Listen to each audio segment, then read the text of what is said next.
여러분 안녕하십니까? 이 시간에는 느헤미야서 12장 말씀 중심으로 드리겠습니다. 우리 구원받은 자들에게 우리 전능하신 아버지께서 우리에게 아주 귀한 능력들을 주시고 아주 소중한 자유를 주셨는데, 그 중에 하나가 인생을 살면서 하나님께 감사할 수 있는 자유를 주셨고요, 감사할 수 있는 능력을 주셨다고 하는 사실입니다. 이것을 우리 구원받은 자들이 알아야 됩니다. 알지 못하면은 이 자유를 주장하지 못하고 자유를 누리지 못할 뿐만 아니라 여전히 죄의 종이었을 때 내가 사로잡혔던 걱정, 근심, 원망, 불안, 이러한 생각에 사로잡혀서 여전히 살아갈 수가 있는 것입니다. 여러분, 예수 그리스도를 믿어서 구원을 받았다면은 놀라운 자유들을 받았는데, 그 중에 하나가 나그네 인생의 길에 감사하면서 살 수 있는 자유를 주셨다고 하는 사실을 우리 구원받은 자들은 정말 알아야 합니다. 사도행전 3장에 보시면은 나면서부터 안전뱅이 된 사람, 나이가 40여 세나 되는 남자가 있었는데, 이 사람은 한 번도 걸어본 적이 없는 사람이었습니다. 우리 주님께서 베드로를 통하여서 그가 자유를 받았어요. 그가 안전뱅이로 있는 것이 자유가 아니고 그가 걸을 수 있는 것이 자유지요. 주님께서 그 사람에게 걸을 수 있는 자유를 주셨습니다. 잘 아시죠? 그와 마찬가지로 구원받은 우리들에게 여러 가지의 문제가 있는 인생의 길에서 감사하면서 살 수 있는 자유를 주셨어요. 걱정하고 원망하고 비판하고 그렇게 살아가는 것은 자유가 아니고 종의 삶, 사로잡힌 삶입니다. 안타까운 것은 구원은 받았는데 여전히 그 자유를 주장하지 못하고 자유를 받은 것도 모르고 여전히 나를 불행케 하는 사망의 생각에 사로잡혀 있는 안전뱅이로 살아갈 수가 있다는 것입니다. 여기에서 우리가 벗어나야 하는 것입니다. 인생의 길에 불안하면서 불평하면서 살기를 원하십니까? 감사하면서 살기를 원하십니까? 감사하면서 살기를 원하지요. 나를 구원하여 주신 우리 주님께서 인생에서 감사할 수 있는 자유를 주셨다고요. 우리가 하나님께로부터 받은 자유 중에 하나님께 가까이 갈 수 있는 자유, 하나님께서 내려주시는 생명의 것을 받을 수 있는 자유, 그리고 인생을 감사하면서 살 수 있는 자유. 인생을 살아가면서 감사할 것을 볼 수 있는 자유, 거둘 수 있는 자유, 누릴 수 있는 자유를 받은 사람입니다. 마태복음 25장에 예수님의 비유에 한 종은 금 5달란트를 받고 또 다른 사람은 금 2달란트를 받았고 또 한 사람은 금 1달란트를 받았는데, 금 1달란트 받은 사람은 그것을 사용하지 아니하고 땅에 묻어두고 있다가 나중에 주인에게 그대로 가지고 왔습니다.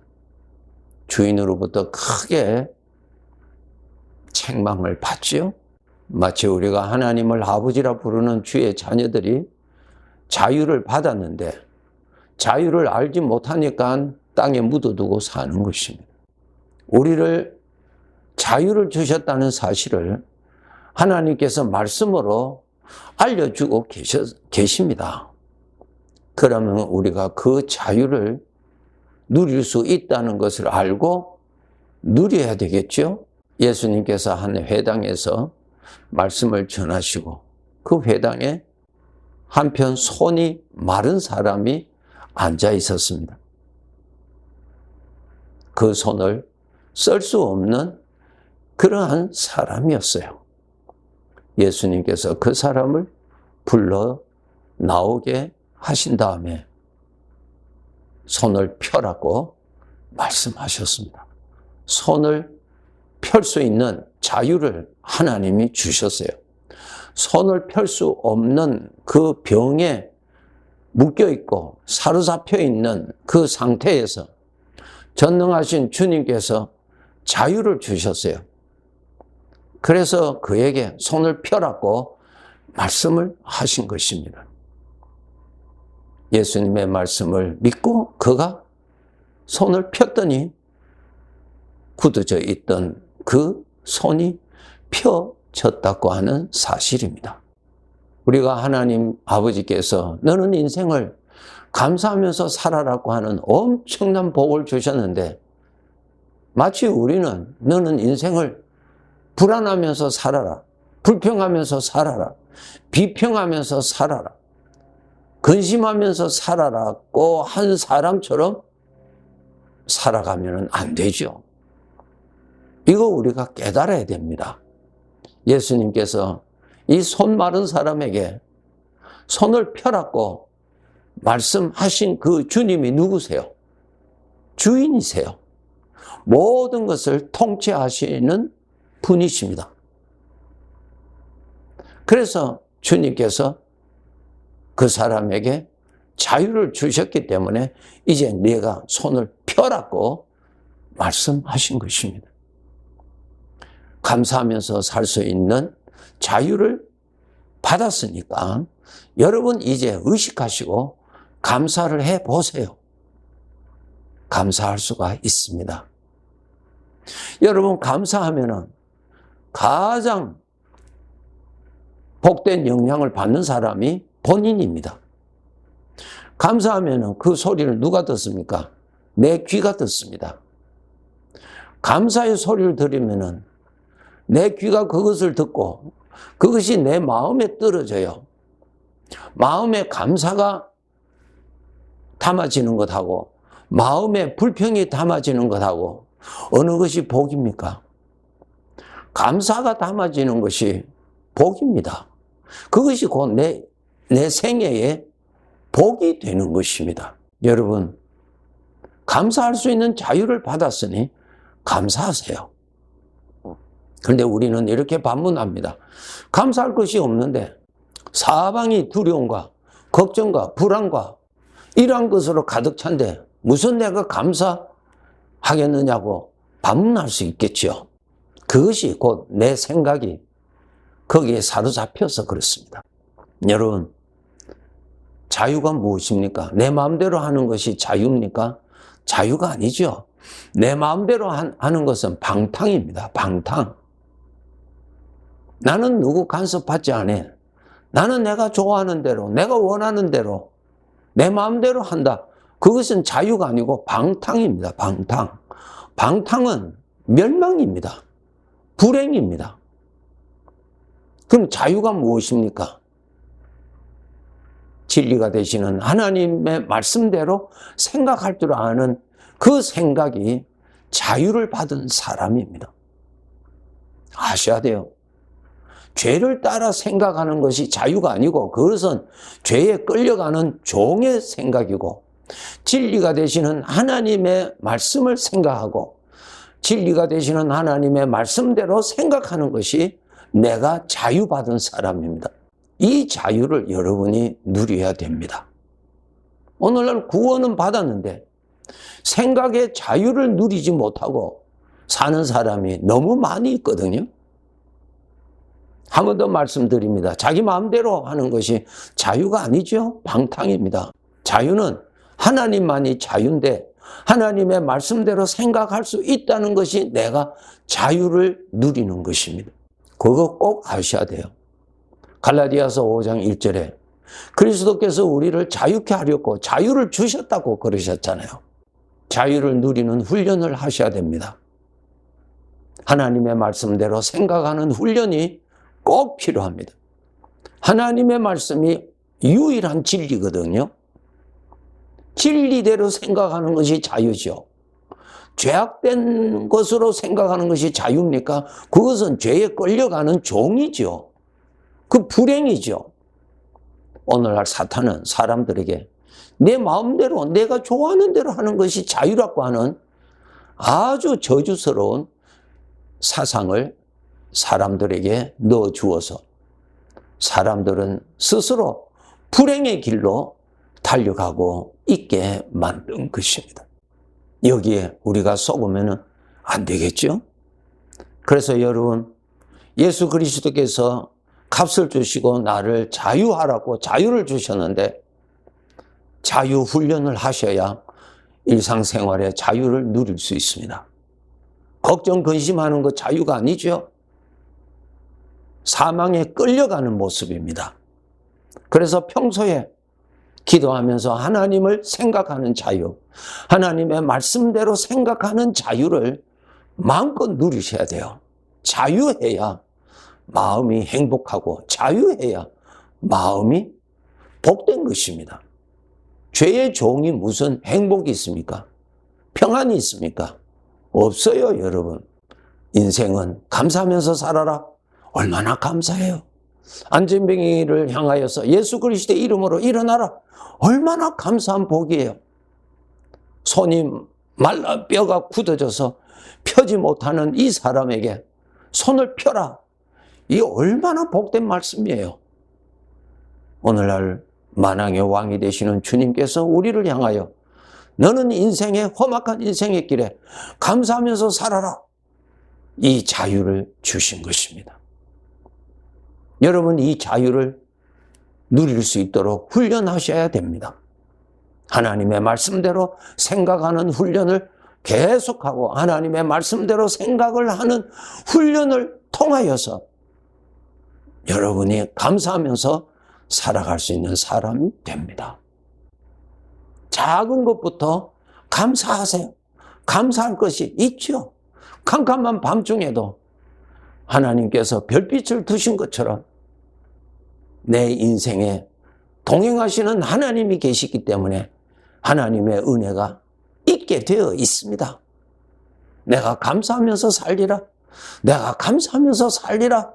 하나님께서 주신 이 은혜를 여러분이 믿으시고 그렇게 결단하시면은 감사할 것이 내 눈에 나타날 것입니다. 해보세요.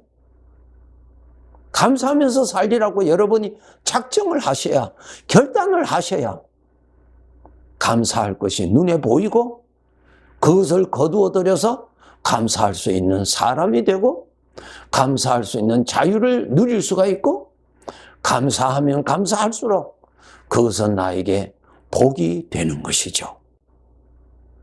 하나님께서 우리에게 때를 따라 돕는 은혜를 늘 베풀어 주시는데 내 눈이 어두우면 그것이 보이지를 않는 것입니다. 내가 감사하면서 살리라. 하나님께서 나에게 이러한 능력을 주셨구나. 그러면 내가 감사하면서 하는 것이 나에게 복인데 내가 감사하면서 살리라 작정을 할 때 감사할 것이 눈에 보이게 됩니다. 감사할 수 있는 능력을 받았으니 감사를 뿌리세요. 그래야 내 마음이 감사가 쌓이게 되는 것이고 환경에 감사할 수 있는 것으로 변화가 되는 것입니다. 그런데 우리는 거꾸로 환경에 감사할 것이 많이 있으면 내가 감사하겠다고 내 마음이 행복하고 내 마음이 넘치면 내가 감사하겠다고 말합니다. 얼마나 잘못된 것입니까? 그건 죄의 사상이에요. 농부의 법칙을 보세요. 아무것도 없는 밭에 하나님께서 주신 씨앗을 가지고 밭에 씨를 뿌리잖아요. 씨를 뿌림으로 인하여서 나타나잖아요. 그런데 우리는 마귀에게 속아서 뿌리지도 않고 먼저 이 밭에서 소출이 많으면 감사하겠다고 합니다. 평생 소출이 없습니다. 감사의 씨를 뿌려야 감사할 수 있는 능력을 주셨잖아요. 그것이 씨앗이에요. 입으로 감사하세요. 작은 것부터 감사하세요. 그러면 그 감사가 내 마음에 담아지면 내 마음이 감사의 복이 채워집니다. 감사를 많이 하세요. 더 많이 하세요. 환경이 변화됩니다. 이 법칙을 알고 하나님의 농사의 법칙을 알고 그렇게 살아야 구원받은 자의 복을 현실에서 넉넉하게 누리고 살아갈 수 있습니다. 우리는 감사하며 살다가 어려운 일이 있으면 어려운 말을 하고 걱정 근심 말하고 불평합니다. 그것은 전부 다 가라지요. 전부 잡초를 뿌리는 것입니다. 가시와 엉겅퀴를 뿌리는 것이에요. 그런 말을 하면 할수록 내 귀에는 가시와 엉겅퀴가 내 마음에 들어와서 내 마음을 더 고통스럽게 하고 내 환경은 더 광야와 같이 말라져 버리는 것입니다. 이 법칙을 여러분 꼭 아시고 세상에서 준 거짓에 속지 마시고 하나님께서 나에게 감사할 수 있는 능력을 주신 것을 꼭 알고 오늘도 눈물을 흘리는 날일지라도 감사를 뿌리는데 소홀히 하지 말고 감사하세요. 감사하세요. 시편 108편 1절에 보시면은 하나님이여 내 마음이 확정되었고 확정되었사오니 내가 노래하며 내가 마음을 다하여 하나님을 찬양하면서 인생을 살겠나이다. 확정입니다. 하나님께서 주신 자유, 감사할 수 있는 자유, 씨앗 받았어요? 씨앗 뿌리세요. 부지런히 뿌리세요. 부지런히 뿌리세요. 부지런히 뿌리세요. 뿌려야 거두어지게 됩니다. 복되게 살다가 천국에 갑시다. 네, 감사합니다.